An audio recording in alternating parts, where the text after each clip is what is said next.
وذكر فإن الذكرى تنفع المؤمنين.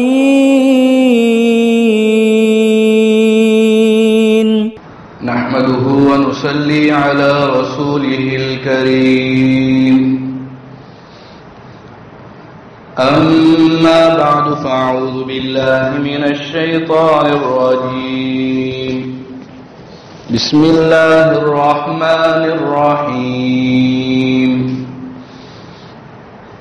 قل إن صلاتي ونسكي ومحياي ومماتي لله رب العالمين لا شريك له وبذلك أمرت وأنا أول المسلمين. صدق اللہ العظیم. بزرگان محترم اور برادران عزیز، اللہ تبارک و تعالی کا ہم پر یہ بڑا احسان ہوا کہ اللہ تبارک و تعالی نے بڑے امن و امان اور بڑے سکون کے ساتھ ہمیں اس عظیم تہوار کو منانے کی توفیق عطا فرمائی، اور کوئی ایسی بات پیش نہیں آئی کہ جو ہماری اس خوشی کو ختم کر دے. یہ بھی اللہ تبارک و تعالی کی بہت بڑی نعمت ہے. اس پر ہم اللہ کا جتنا شکر ادا کریں کم ہے. اللہ تبارک و تعالی نے جو بھی تہوار ہمیں دیے وہ ہمیں کچھ نہ کچھ سبق دے جاتے ہیں. صرف خوشی منانا اور وقتی طور پر ان تہواروں سے لطف اندوز ہونا یہ مقصود نہیں ہوتا، بلکہ اللہ تبارک و تعالی ان تہواروں کے ذریعے سے، ان مواقع کے ذریعے سے ہماری زندگیوں میں کچھ انقلاب لانا چاہتے ہیں، کچھ تبدیلی لانا چاہتے ہیں. تو ہمیں ان تہواروں سے سبق حاصل کرنے کی، اس پر عمل کرنے کی ضرورت ہے. یہ عظیم موقع جسے ہم عید الاضحیٰ کہتے ہیں، اسے عید قربان بھی کہا جاتا ہے، جو خلیل اللہ حضرت ابراہیم علیہ السلام اور ذبیح اللہ حضرت اسماعیل علیہ السلام کی یادگار، جو کہ خواب میں ملنے والے حکم کی تعمیل کے طور پر تھا، اللہ تبارک و تعالی نے اسے شاعر اسلام میں داخل کیا. تو یہ قربانی اور ان دونوں انبیاء علیہ السلام کا یہ مشہور واقعہ ہمیں کیا سبق دے جاتا ہے، اس کو آج ہمیں سمجھنے کی ضرورت ہے. اگر ہم اپنے دین اسلام پر غور کریں تو یہ بات معلوم ہوگی کہ یہ دین اسلام ہی قربانی کا دوسرا نام، اس لیے کہ اسلام کے معنی خود سپردگی کے، اسلام کے معنی اپنے آپ کو اللہ کے حوالے کر دینے کے، کہ ہم اپنے آپ کو، اپنی جان، مال، عزت، آبرو کو، یہاں تک کہ اپنے تمام خیالات کو اور اپنی تمام خواہشات کو اللہ کے حوالے کر دیں، اللہ کے سپرد کر دیں. ہماری تمام خواہشات، ہماری تمام آرزوئیں، تمام امیدیں وہ اللہ کے حکم پر قربان ہو جائیں. یہ معنی قربانی کے اسلام میں پہلے ہی سے موجود ہے. اسلام کی تعلیمات میں غور کریں تب بھی ہمیں پتہ چلتا ہے کہ اللہ تبارک و تعالی ہم سے بموقع کچھ نہ کچھ قربانی لیتے رہتے ہیں، اور یہی ہماری شان ہے.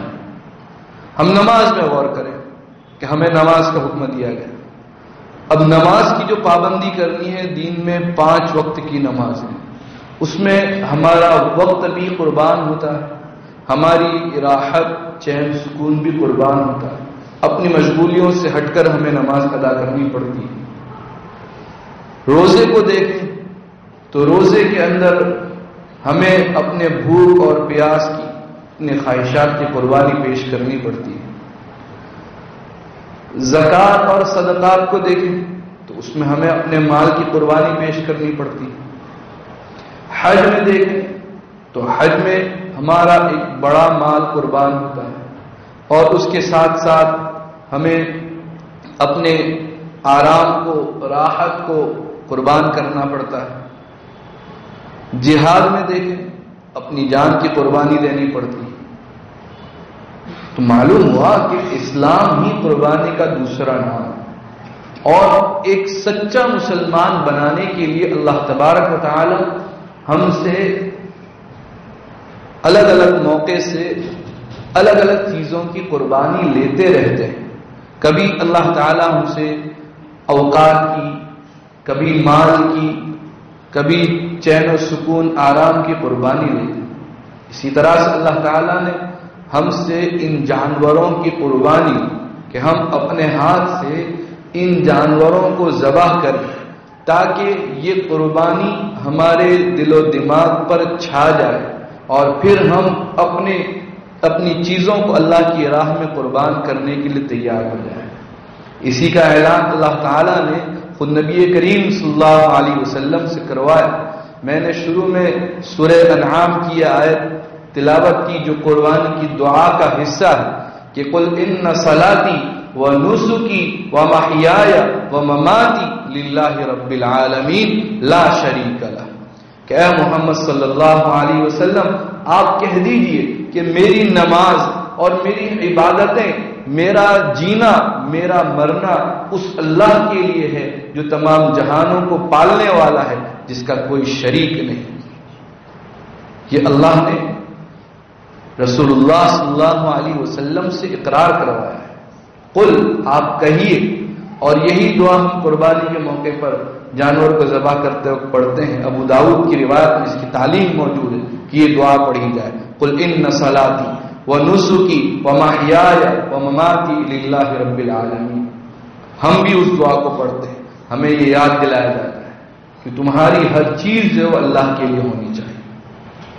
اسی طرح سے سورہ حج کے اندر اللہ تعالیٰ قربانی کے سلسلے میں فرماتے ہیں لن ینال اللہ لحومها ولا دماؤها ولکن ینالہ التقوی منکم، کہ اللہ تعالیٰ کو تمہاری قربانی کا نہ گوشت پہنچتا ہے اور نہ اس کا خون پہنچتا ہے، لیکن تمہارے دلوں کا تقوی پہنچتا ہے، کہ تم اللہ کے حکم پر عمل کرنے کے لیے کتنا تیار ہو، اور تم کس طرح سے اللہ کے اس حکم کو پورا کرتے ہیں۔ اور اسی کو سورہ حج میں ایک اور موقع پر کہا گیا ہے ذالک ومن یعظم شعائر اللہ فانها من تقوی القلوب، کہ یہ اللہ تعالیٰ کے شاعر کی تعظیم میں سے، کہ جو آدمی خوش دلی سے قربانی کو کر لیتا ہے، اس کے دل میں قربانی کرنا یا اللہ کی دیگر عبادتوں کو انجام دینا بوجھ معلوم نہیں ہوتا، خوش دلی کے ساتھ اور بڑے ذوق اور شوق کے ساتھ ادا کرتا ہے، تو وہ اللہ تعالیٰ کے شاعر کی تعظیم کرنے والا ہے۔ اور جو تعظیم کرنے والا ہے، یہ علامت ہے کہ اس کے دل میں اللہ کا تقوی، اللہ کا ڈر موجود ہے۔ یہ ہمیں بہت عظیم سبق دے جاتا ہے۔ اس کے اندر ہمیں 2 چیزوں کا سبق ایک ہی وقت میں ملتا ہے۔ نمبر 1 پر ہمیں اپنے عقیدے کو پختہ کرنے کی تعلیم مل رہی ہے، اور نمبر 2 پر اخلاص کی۔ اخلاص کے بارے میں بعد میں بات کرتے ہیں۔ سب سے پہلے غور کریں، حضرت ابراہیم علیہ السلام کا واقعہ ہماری آنکھوں کے سامنے، بار بار اس کو سنا، یہ قربانی، یہ آیات، اگر ان تمام چیزوں کو سامنے رکھیں تو جو سبق ہمیں ملتا ہے وہ ہے عقیدے کی پختگی، کہ ہم اپنے عقیدے کو پختہ کریں۔ کس عقیدے کو؟ کہ اللہ تبارک و تعالیٰ کا جو حکم ہو ہمیں اس کو پورا کرنا ہے، خواہ وہ ہمیں سمجھ میں آئے یا نہ آئے۔ ہمیں تو حکم ہے حکم کو پورا کرنے کا، ہم اس کے مکلف ہیں کہ ہم اللہ کے حکم کو پورا کرتے ہیں یا نہیں۔ ہم اس بات کے مکلف نہیں کہ ہم یہ سوچیں کہ کیا اللہ کا حکم ہمیں سمجھ میں آ رہا ہے یا نہیں آ رہا۔ قیامت کے دن ہمیں جو حساب دینا ہے وہ حساب اس بات کا دینا ہے کہ ہم نے اللہ کے کتنے احکام کو پورا کیا، ہم نے نمازیں پڑھی یا نہیں پڑھی، ہم نے روزے رکھے یا نہیں رکھے، ہم نے زکوٰۃ ادا کی یا نہیں ادا کی۔ یہ سوال ہم سے ہوگا۔ یہ سوال ہم سے ہونے والا نہیں ہے کہ نماز کیوں رکھی گئی تھی، اس کا کیا فائدہ تھا، اس کی کیا مصلحت تھی، زکوٰۃ کیوں رکھی گئی، اس کا فلسفہ کیا ہے، اس کا لاجک کیا ہے۔ یہ سوال ہم سے نہیں ہونے والا، اس لیے کہ ہم مسلمان، ہم نے تو اللہ تعالیٰ کو، ہم نے اپنے آپ کو اللہ کے حوالے کر دیا ہے کہ تیرا جو حکم ہے میرا کام اس کو پورا کرنا ہے، چاہے وہ مجھے سمجھ میں آئے یا نہ آئے۔ یہ بہت اہم اور بہت قیمتی اور آج کے دور کی بہت نازک ضرورت ہے جس کو آج ہم سمجھ نہیں پا رہے، اور ہماری تمام تر کوششیں یہ ہوتی ہے کہ ہم ذرا سوچیں، غور کریں اور فکر میں لگتے ہیں کہ بھئی یہ حکم اللہ کا کیوں ہے، ہمیں سمجھ میں آ رہا ہے یا نہیں آ رہا ہے۔ یہ مسلمان کی شان نہیں۔ جیسے قربانی کے ایام قریب آتے ہیں تو آپ نے دیکھا ہوگا کہ کچھ لوگ جو ہے وہ سوشل میڈیا پر اور یوں بھی عام ملاقات میں بھی ایکٹیو ہو جاتے ہیں، متحرک ہو جاتے ہیں اور لوگوں کے سامنے ایسے سوالات رکھتے ہیں کہ بھئی قربانی کے اندر اتنا زیادہ مال خرچ کرنے کی کیا ضرورت ہے۔ لوگ ہم سے بھی آ کر سوال کرتے ہیں کہ اگر قربانی نہ کرے اور اتنا مال جو ہے وہ کسی اور کو صدقہ کر دے تو چل جائے گا یا نہیں۔ اور پھر بعض لوگ جو دماغی اعتبار سے چارٹرڈ اکاؤنٹنٹ ہوتے ہیں اور پورا حساب جانتے ہیں، حساب جاننا گویا کہ ان کا مشغلہ ہوتا ہے، تو وہ ایک بڑا سا کیلکولیٹر لے کر بیٹھ جاتے ہیں کہ بھئی شہر کے اندر اتنے ہزار بکرے کٹنے والے ہیں، اتنے ہزار بڑے جانور کٹنے والے ہیں، تو کل مالیت اتنی ہوگی، گویا کہ اتنے کروڑ روپیہ جو ہے وہ جانوروں کو ذبح کرنے میں ضائع ہو جائے گا۔ اگر اتنا ہی مال جو ہے وہ خرچ کیا جائے تو اتنی اسکولیں بنوائی جا سکتی ہے، اتنے کالجز بنوایا جا سکتے ہیں، اتنے اسپتال بنوائے جا سکتے ہیں۔ تو مسلمان ہر سال اتنا روپیہ، اتنا مال ضائع کر دیتا ہے، اس کو ضائع کرنے کے بجائے رفاہ عام میں، سوشل ورک میں خرچ کرنا چاہیے۔ اس طرح کے سوالات آپ کے سامنے آتے ہیں، مسلمان پریشان ہو جاتا ہے۔ جو ایک پکا مسلمان ہے وہ سوچ میں پڑ جاتا ہے کہ بھئی ہم تو برسہ برس سے علماء کرام سے باتیں سنتے آ رہے ہیں کہ ہر سال ہمیں قربانی کرنی ہے اور قربانی کرنے ہی میں اجر و ثواب ہے، اور دوسری جانب میں یہ بھی تو صدقے کا کام ہے اور صدقے کی بھی بڑی فضیلت ہے، کیا کرنا چاہیے؟ تو ذرا اس کو سمجھ لیں اور اچھی طرح سے یاد رکھیں اور ایسے سوال کرنے والوں کا منہ بند کریں۔ اس کا پہلا جواب تو یہ ہے کہ اللہ تبارک و تعالیٰ نے ہمیں جو دین اسلام عطا کیا ہے، اس دین اسلام کا پورا مدار وحی پر ہے، عقل پر نہیں رکھا گیا ہے۔ اور اسی لیے میں بار بار بول رہا ہوں کہ مسلمان وہ ہے کہ جو اللہ تعالیٰ کے ہر حکم کو پورا کرے، چاہے اسے سمجھ میں آئے یا نہ آئے۔ اللہ نے اسلام میں کئی احکام ایسے رکھے ہیں کہ جو ایک عام آدمی کی سمجھ سے باہر ہے۔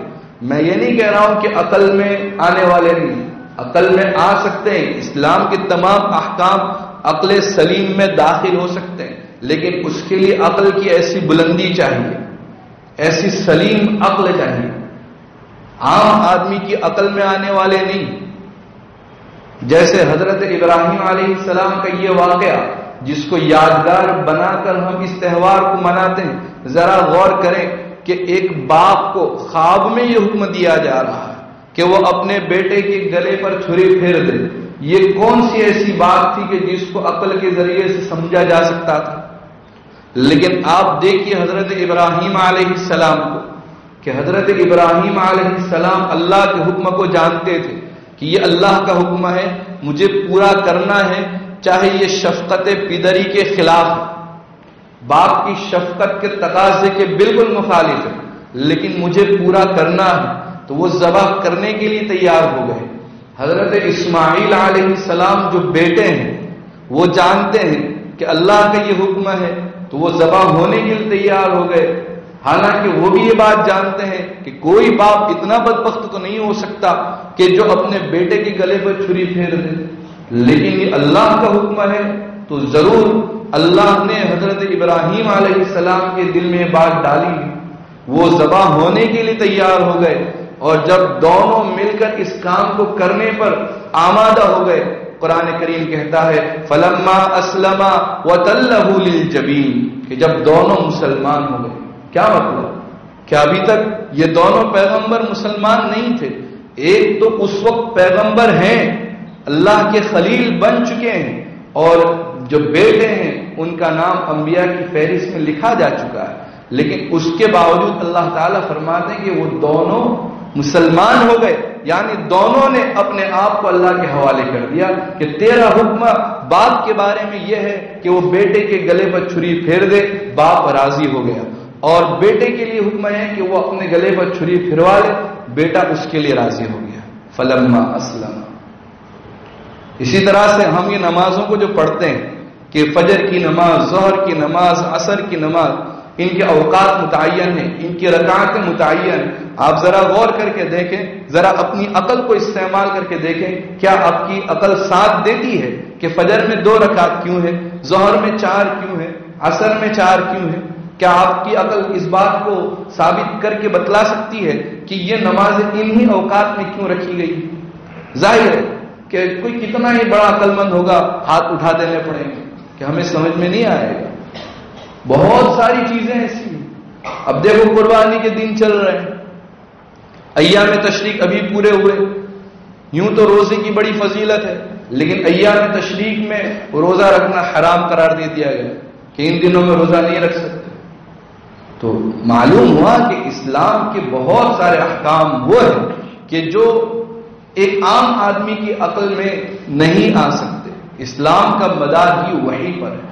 تو اسی طرح سے قربانی کا جو حکم دیا گیا ہے، اگرچہ وہ عقل کے ذریعے سمجھ میں نہ آئے، لیکن اس کا مدار وحی پر ہے۔ ایک مسلمان کی شان یہ ہے کہ جب یہ کہا گیا کہ ان دنوں میں قربانی کرنا ہے تو پھر قربانی کرنا ہی افضل ہے، اور جبکہ اس کے بارے میں صاف صاف روایت موجود ہے، نبی کریم صلی اللہ علیہ وسلم نے یہ بات ارشاد فرمائی ہے کہ ان قربانی کے دنوں میں اللہ تبارک و تعالیٰ کو قربانی کے علاوہ اور کوئی عمل اتنا محبوب نہیں جتنا کہ قربانی محبوب ہے۔ یہ ایک جواب، لیکن آپ سوچ رہے ہوں گے کہ بھئی یہ جواب، یہ تو قرآن کی آیات کو پیش کر کے دیا جا رہا ہے، احادیث کو پیش کر کے دیا جا رہا ہے، تو دوسرا ایک جواب ایسا ہونا چاہیے کہ جو ہماری عقل کی کھڑکیوں کو کھول دینے والا، تو وہ جواب بھی ہمارے پاس موجود ہے، اس کو بھی سنیں۔ دراصل بات یہ ہے کہ ہم اللہ تبارک و تعالیٰ کے حکم کو کیا درجہ دیتے ہیں، اور اللہ تبارک و تعالیٰ نے اپنے حکم کو ماننے پر جو اجر و ثواب رکھا ہے، نہ ماننے پر جو وعیدیں بیان کی، اس کا ہمارے یہاں پر کیا مقام ہے اور ہم اس کا کتنا لحاظ رکھتے ہیں۔ دیکھیے، اگر کسی آدمی کو اس کی بیوی یہ مطالبہ کرتی ہے کہ مجھے جو ہے وہ فلاں جوڑا فلاں ڈریس لینا ہے، اب وہ دیکھ رہا ہے کہ وہ ڈریس 5,000 نہیں 10,000 20,000 کا ہے، تو کیا وہ کبھی یہ سوچتا ہے کہ بھئی اس ایک عورت کو اتنا گراں قسم کا ڈریس دلانے سے کیا فائدہ؟ اس کو 500-600 والا ڈریس دلا کر اسی رقم سے کسی غریب عورت کو اناج دلوایا جائے، کبھی وہ سوچتا ہے؟ نہیں سوچتا۔ آپ کے بیٹے نے مطالبہ کیا کہ مجھے 20,000 کا موبائل فون چاہیے، آپ اس کو دلا دیتے ہیں، کبھی آپ نے یہ سوچا کہ بھی اس کو فون کی کیا ضرورت؟ اولاً تو دلانا ہی نہیں چاہیے، اگر دلانا ہے تو 5,000-6,000 کا دلا کر باقی رقم سے اسی کے دوست کو اسکول کی کچھ کتابیں دلا دی جائے۔ نہیں، کوئی یہ نہیں سوچتا، بلکہ یہ ساری باتیں ہم دین اسلام کے احکام کے بارے میں سوچتے ہیں۔ وجہ کیا ہے؟ ایسی بہت ساری مثالیں. وجہ یہ ہے کہ ہم جانتے ہیں کہ اگر میں نے ڈریس نہیں دلایا بیوی ناراض ہو جائے گی، اس کی ناراضگی ہمیں آنکھوں سے نظر آئے گی، اس کا غصہ اور اس کے غصے کے جو نتائج ہیں وہ ہماری آنکھوں کے سامنے ہیں. اگر بیٹے کو موبائل نہیں دلایا، اپنے ماں باپ کی کوئی ضرورت پوری نہیں کی، ان کی ناراضگی، ان کا غصہ، ان کا ریئیکشن ہماری آنکھوں کے سامنے ہے، وہ ہمیں نظر آئے، ہم اس سے ڈرتے ہیں. لیکن ہم یہ بھول جاتے ہیں کہ اگر اللہ کے حکم کی ہم نے نافرمانی کی، اللہ کے حکم کو توڑا، تو قرآن جو بیان کرتا ہے اور نبی کریم صلی اللہ علیہ وسلم نے جو سچی خبر دی ہے وہ اس سے کہیں زیادہ ہے.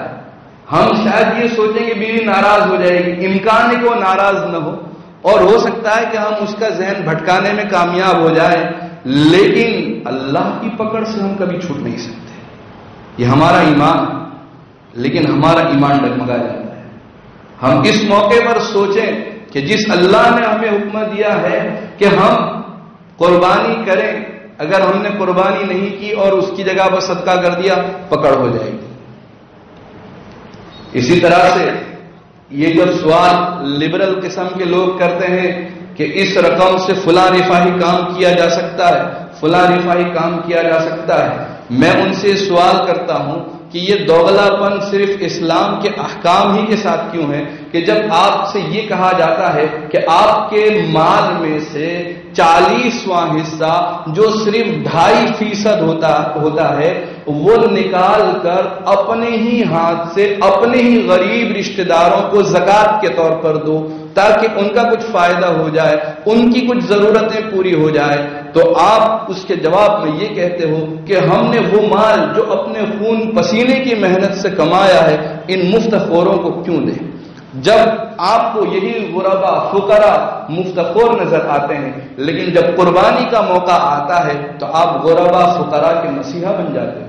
یہ دوغلا پن نہیں تو کیا ہے؟ اگر آپ کو اسکول، کالجز، اسپتال بنوانے ہیں تو آپ بنوائیے، کون نہ کہتا ہے، لیکن قربانی کی رقومات سے کیوں؟ آپ ذرا ایک فلموں کی جو انکم ہے اس کو دیکھ لو، 300-400 کروڑ روپیہ جو ہے وہ ایک فلموں سے حاصل ہوتا ہے. کیا کبھی آپ نے ان سے مطالبہ کیا ہے؟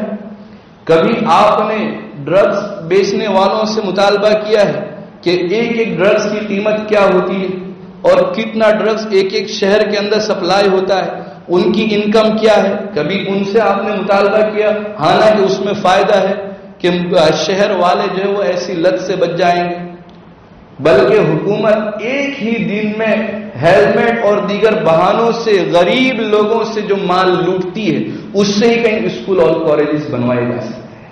لیکن ہم یہ مطالبہ ان سے نہیں کرتے، ہم یہ صرف مسلمانوں سے کرتے ہیں، قربانی کرنے والوں سے کرتے ہیں. حالانکہ قربانی کرنے والا جب قربانی کرتا ہے اللہ تعالیٰ اس کے دل میں یہ جذبہ پیدا کر دیتے ہیں، اور اللہ نے حکم بھی دیا ہے کہ وہ گوشت اکیلا خود نہ کھا جائے بلکہ اپنے دوستوں کو، رشتہ داروں کو، اپنے محلے کے غریب لوگوں کو دے. آپ دیکھیں کہ قربانی ہی کی برکت سے کئی لوگ ایسے ہوں گے جو سال بھر میں ایک ہی مرتبہ گوشت کھاتے ہیں اس قربانی کی برکت سے. کیا یہ کچھ کم فائدہ ہے؟ بلکہ قربانی کے فوائد میں علماء نے یہ بات لکھی ہے کہ جب آدمی قربانی کرتا ہے اس کا دل نرم ہوتا ہے، اس سے صلہ رحمی پیدا ہوتی ہے. گوشت اور عمدہ پکوان ایک دوسرے کے یہاں پر بھیج کر رشتوں کو مضبوط کیا جاتا ہے. گوشت کی تقسیم کا طریقہ اسلام نے بتلایا کہ 3 حصے کریں، ایک ہی حصہ اپنے لیے رکھنا ہے، ایک حصہ غریبوں کو دینا ہے، ایک حصہ رشتہ داروں کو دینا ہے. تو اس سے اس کے اندر غربا کی مدد کا جذبہ پیدا ہوتا ہے، ان کے جو احوال ہے اس سے وہ واقف ہوتا ہے اور غربا کے لیے ہمدردی پیدا ہوتی ہے. قربانی سے جو ملنے والا دوسرا سبق وہ اخلاص کا ہے. قرآن کریم کی جو آیت سورہ انعام سے میں نے تلاوت کی اس سے یہی بات ثابت ہوتی ہے کہ ہم جو کام کریں وہ اللہ تبارک و تعالیٰ کے لیے کریں، ہمارا کوئی کام دکھلاوے کے لیے نہ ہو. خاص کر کے سورہ حج کی جو آیت پیش کی اس میں یہی سبق ہمیں ملتا ہے کہ ہم شاید دکھلانے کے لیے بڑا عمدہ قیمتی جانور لا کر ذبح کریں تو شاید ہم یہ سوچ رہے ہوں گے کہ یہ اتنا عمدہ قیمتی اور موٹا تازہ فربا جانور یہی اللہ کو پہنچ جائے گا. فرمایا اللہ تعالیٰ نے لن ینال اللہ لحومها ولا دماؤها ولکن ینالہ التقوی منکم، کہ یہ تمہاری قربانی کا جو گوشت ہے اور جو اس کا خون ہے یہ اللہ کو نہیں پہنچتا ہے، بلکہ تمہارے دلوں کا تقوی پہنچتا ہے کہ تم نے کس نیت سے، کیا اللہ کو راضی کرنے کی نیت سے قربان کیا ہے یا لوگوں کو دکھلانے کے لیے۔ اسی لیے دعا جو رکھی گئی اس میں بھی یہ سبب، قل ان صلاتی ونسکی ومحیای ومماتی للہ رب العالمین، للہ رب العالمین لا شریک لہ۔ اگر ہم اس میں دکھلاوا کرتے ہیں، چاہے ہماری نماز میں دکھلاوا ہو یا ہمارے روزوں میں دکھلاوا ہو، قربانی میں دکھلاوا ہو، تو ہم ذرا سوچیں لا شریک لہ ہمارا کہنا کتنا درست ہوا۔ ہم جن کے لیے کرنے چاہ رہے ہیں یا جن کو دکھلانا چاہتے ہیں، ہم اپنے عمل سے ان کو بھی اس میں داخل کر رہے ہیں۔ ہمارا لا شریک لہ کہنا درست نہیں ہوگا۔ لا شریک لہ اسی وقت درست ہوگا جبکہ ہماری خالص نیت اللہ تعالیٰ کے حکم کی تعمیل۔ اسی طرح سے قربانی سے جو ہمیں سبق ملتا ہے، ہم جانور کو ذبح کرتے ہیں، اس کے گلے پر جو چھری پھیر رہے ہیں، ہمیں اس کے ذریعے سے مشق کروائی جا رہی ہے اپنے نفس کو کچلنے کی، کہ ہم اپنے نفس کو کچلیں، اپنی نفسانی خواہشات کو قربان کریں۔ یہ بہت ضروری ہے۔ بس ہم نے جانور کو ذبح کر دیا، اس کے گوشت کے عمدہ پکوان بنا کر خود ہضم کر لیے، یہ کافی نہیں، بلکہ ہمیں اس کے ذریعے سے مشق کروائی جا رہی ہے کہ جس طرح سے تم جانور کے گلے پر چھری پھیرنے پر آمادہ ہو گئے، تو اب تیار ہو جا تمہیں اپنے نفس پر بھی چھری پھیرنی ہے، نفس کو کچلنا ہے۔ نفس کو کیسے کچلنا؟ مفسرین کرام نے اس کے 3 درجے بیان کیے۔ پہلا درجہ یہ بیان کیا ہے کہ سب سے پہلے ہم اپنے آپ کو عقائد باطلہ سے دور کریں۔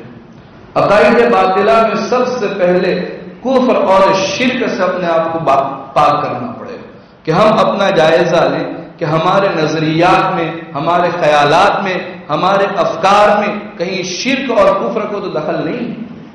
ہم اپنے نظریات، ہمارے عقائد، ہمارے خیالات کو خوب اچھی طرح سے جانچیں پرکھیں، بہت ضروری ہے، اس لیے کہ یہ ایسی چیز ہے کہ اس میں بہت سارے چور دروازے موجود ہیں۔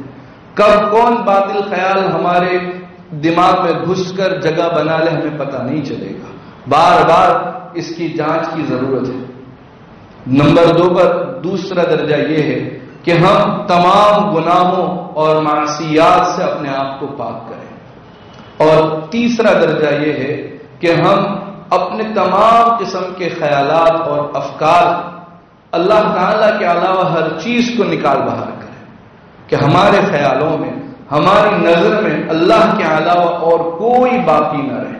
ہماری نظریں جو ٹکے، جو نظر مائل ہو تو صرف اللہ تعالیٰ کی جانب، جس کو فنا فی اللہ کہا جاتا ہے۔